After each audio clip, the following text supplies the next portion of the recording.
By the way, your mom mailed this.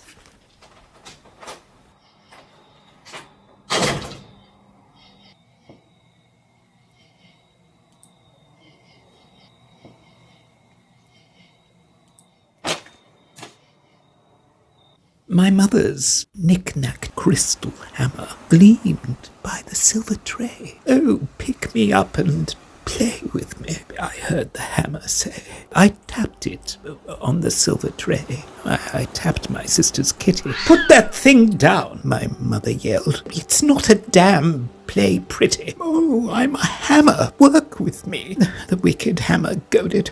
I found a nail. I hit the nail. The hammer.